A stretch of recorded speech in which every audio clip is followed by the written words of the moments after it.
The EV fire that broke out in Incheon earlier in the month has stirred concerns about the safety of electrified vehicles, but the latest findings reveal that the main contributing factor of the incident may be due to the parking lot's emergency sprinkler system not turning on as designed. The Incheon Fire Department, after analyzing fire-related data, said a signal indicating a fire was sent around 6:09 a.m. Records show that an apartment complex employee pushed the shut-off valve after the alert signal was received. Then 5 minutes later, the shut-off button was reset, but by this time, the router lines that handle all fire-related emergency communication were burned. Based on CCTV and eyewitness testimonies, no sprinklers were turned on near the place where the fire originally started.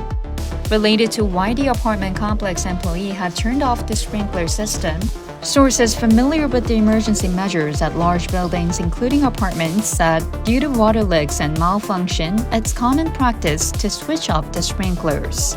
Based on evidence discovered so far, the fire department will hear more testimonies from all related parties to see if any laws were broken so appropriate actions can be taken.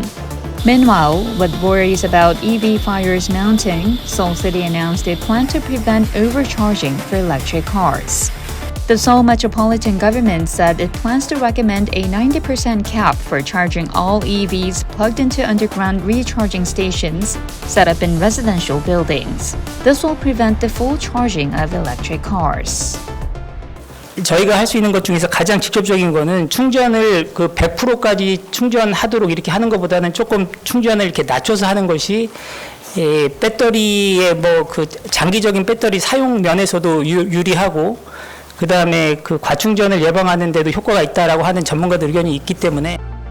In addition, if the owner of the EV makes a request, the margin of safety that is usually set at 3 to 5% of full capacity can be reset and increased to 10%.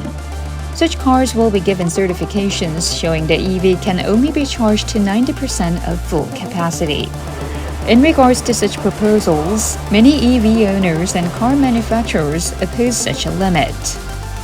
They argue that the safety margin has been set to enhance the long-term health of the battery that impacts performance and not to prevent fires. They're asking Seoul City authorities to provide them with scientific evidence supporting claims that a 90% cap is safe and helps prevent fires. They point out that the Incheon fire occurred while the car was not being recharged and that the main culprit for the extensive damage was the sprinkler system not doing its job.